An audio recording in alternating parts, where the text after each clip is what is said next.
6 more electoral votes for Donald Trump this evening. 228, 209.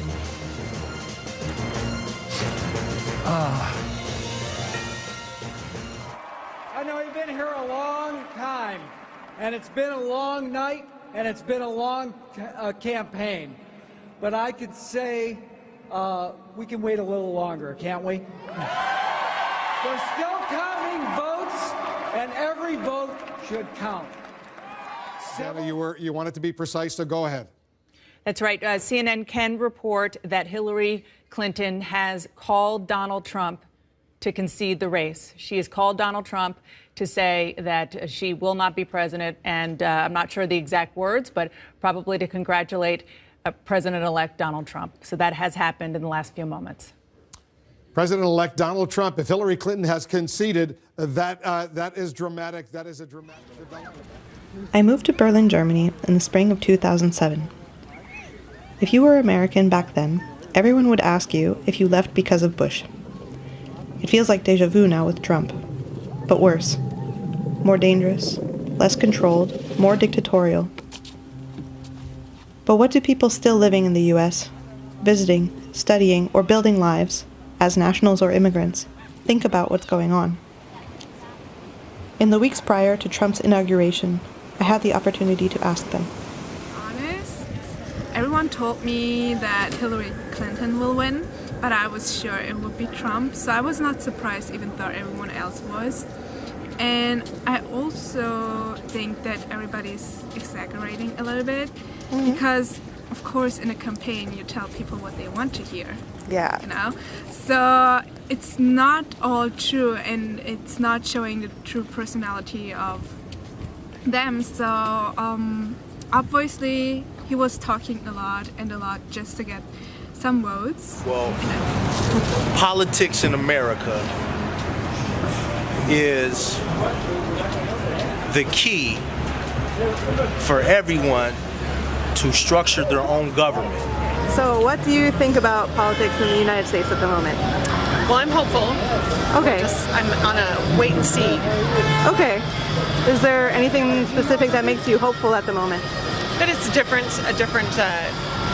president, a different cabinet. Just hoping that just hopeful. That's all I can say. And it's just a wait and see, because we're kind of hoping to be optimistic about it and just hopeful. What I think about politics in the U.S. at the moment is, I think it's kind of funny how the liberals, they were happy for 8 years and then they started whining like little babies as soon as they didn't get their way.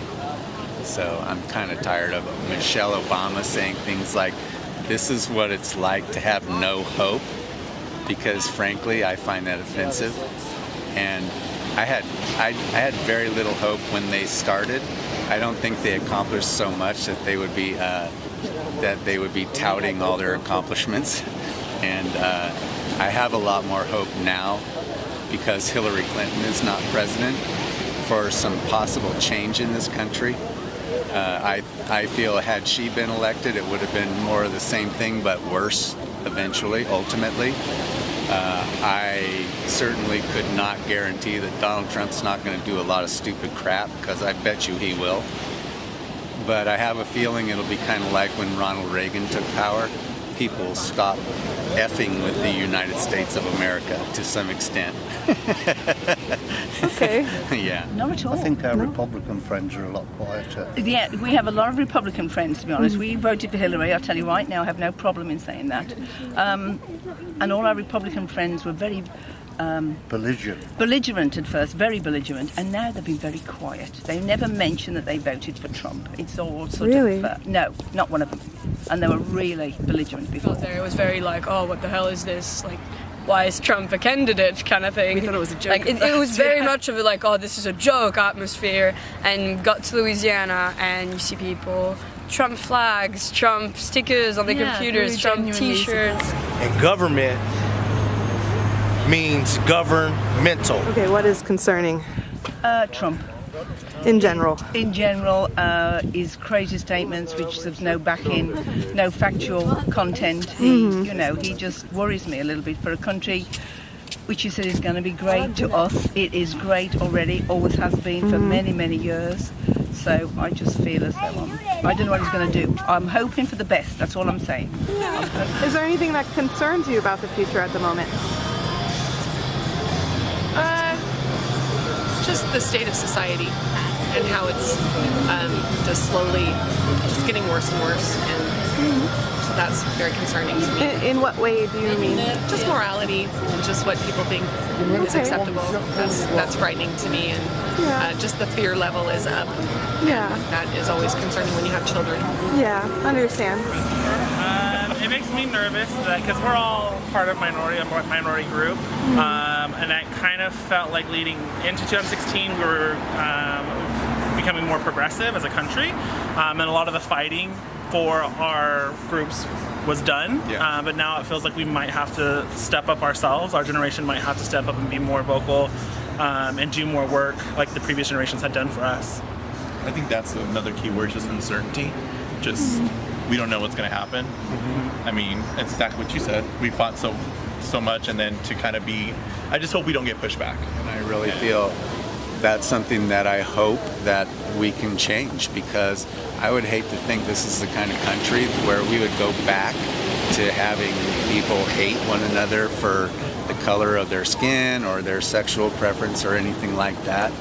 So I hope that we have more tolerance, and I fear that that's not going to happen. Funny experience. The day after the election, I was taking a history of sexuality class, and most of the kids in that class are gay, and it was actually a really upsetting class because we got there in the morning and all the kids were so depressed and upset and wanting to leave and stuff.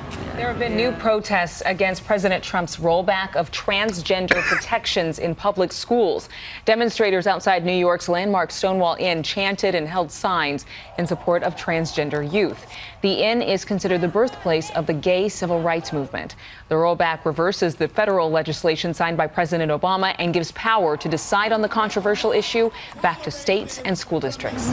If we're not able to govern our own mental, established under a government form, which is the republic, which when you read the Constitution, we all have the right to form our own government under the republic. Well, I didn't vote for Hillary and I didn't vote for Trump. Trump because he's authoritarian and dictatorial.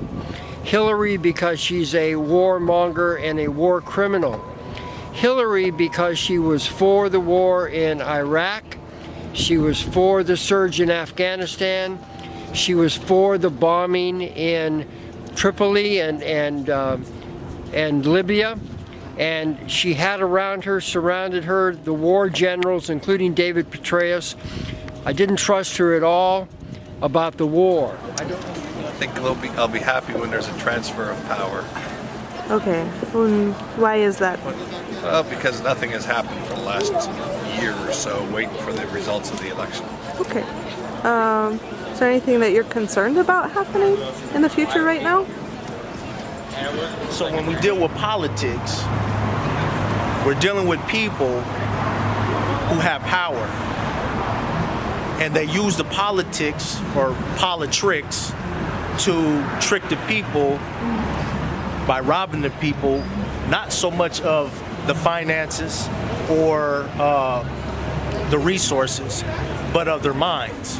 Because it's surprising meeting people your own age who are... Yeah, meeting people your age that you connect with, that are very nice, very normal, and then you find out that their political status is largely influenced by their parents, and that it's yeah, because most students, scary. At least in Britain, I would say all left wing, all pretty liberal. Yeah, same in Sydney mostly. And I think people, especially after election day, they exaggerated a lot. And as you can see, America is still standing, nothing is burning too much, and not too much. I got here from New York where people were in front of the Trump Tower the day after the election and continue to be in front of the Trump Tower saying things like he's not my president. So I think the resistance is going to be strong.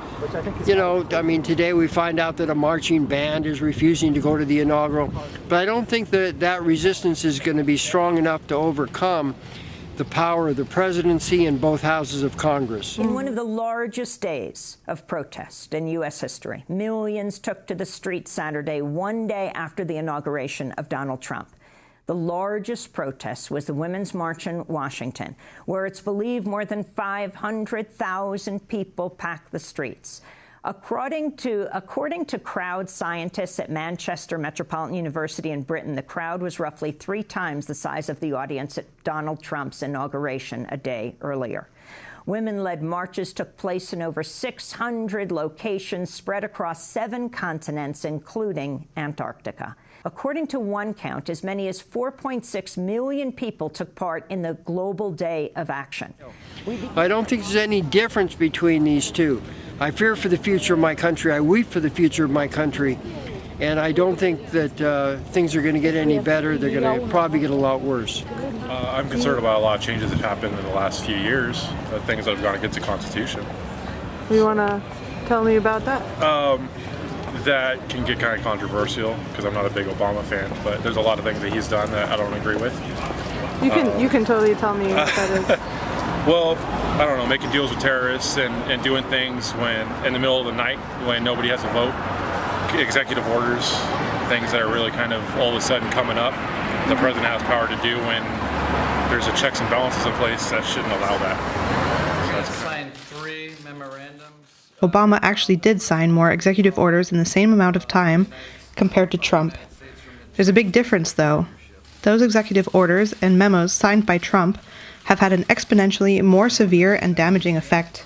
An order to build a wall along the U.S.-Mexico border, withdrawal from the Trans-Pacific Partnership, a temporary ban on all refugees entering the U.S., and heavy restrictions on immigrants coming from 7 majority Muslim countries, which has already caused emotional and psychological stress for families who are left wondering if they will be able to see their loved ones again, not to mention individuals whose lives have been upended.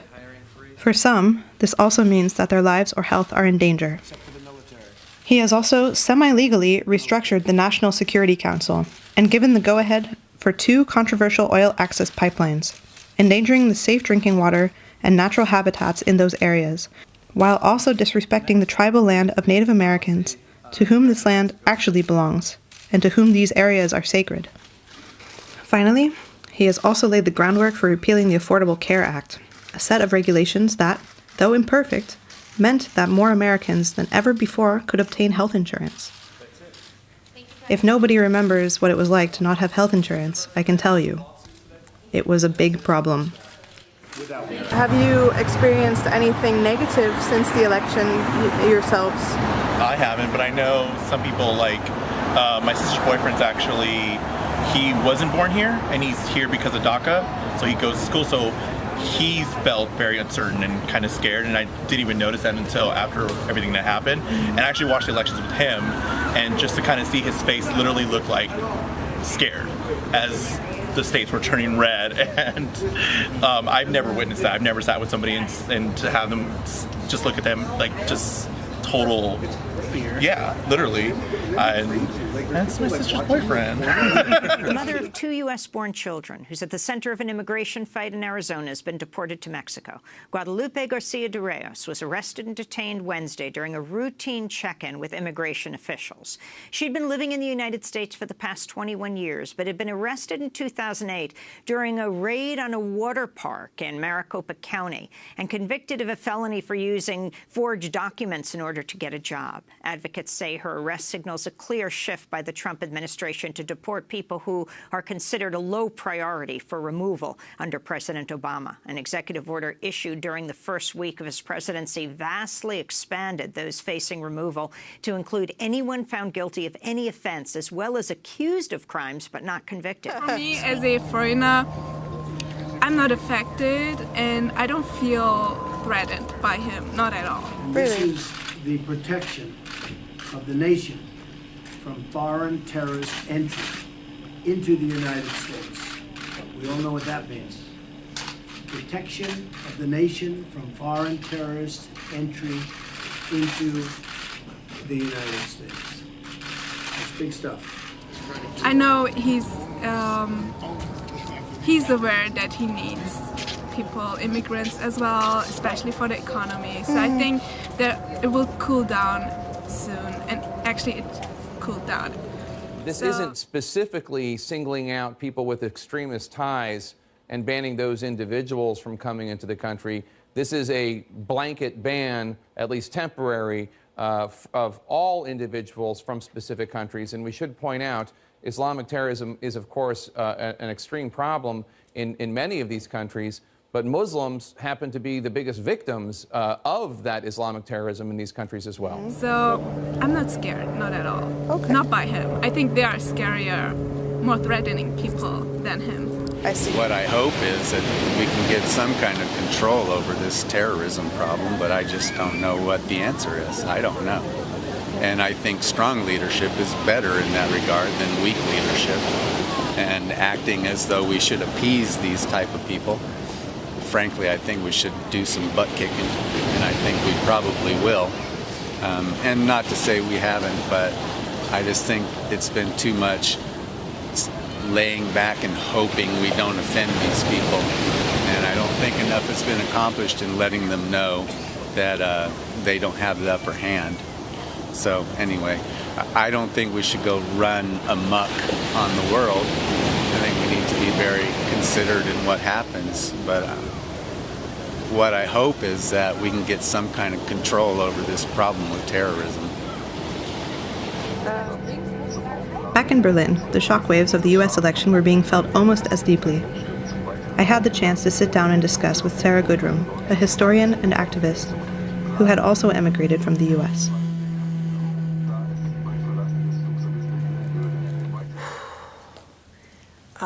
There are so many things to be concerned about. It's a little bit hard to narrow it down. I think what concerns me is the speed with which things are turning in a direction that's bad for everybody. Even, of course, including people that voted for Trump. I think I knew that it would happen quickly, but I think we're talking about Trump's first week in office and so many troubling signs, not just signs, but so many troubling executive orders and the hiring freeze and limiting federal agencies from communicating with the public and canceling programs. And I mean, all of these things are happening with such force and rapidity that I think, yeah, it really scares me what things will look like in even 3 months, 6 months. It's also just such a bad sign about it is a regime. Mm-hmm. It becomes a regime the moment that anyone who has expertise is under suspicion. I mean, I'm a historian. Like, this is history 101. Yeah. When an oppressive regime comes in, the first thing they want to do is shut up everyone who's creative and everyone who has intellectual and scientific expertise, because those people are such a threat to a charismatic leader who wants to sway the public in whatever direction he or she wants. I mean, it's really disturbing.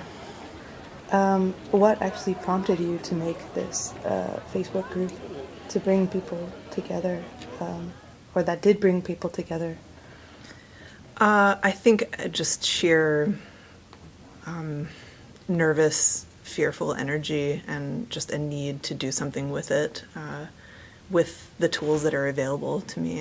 And social media is such a big part of how I stay in touch with the United States because I live here in Germany. And I think it seemed to me to be one of the tools that I could use immediately. And I also had the feeling that a lot of people were talking in a lot of different directions, but if they were all talking to each other in a more concentrated way, that maybe information could get to people who really are looking for it in a more orderly way.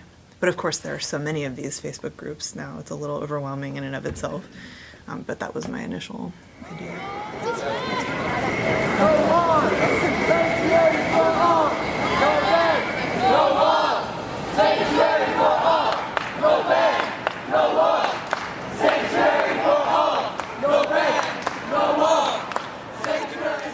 I would ask people who think that everything is going to be okay to consider whether their point of view is corrupted by the fact that they wouldn't be affected by so many of the things that are about to happen in the U.S.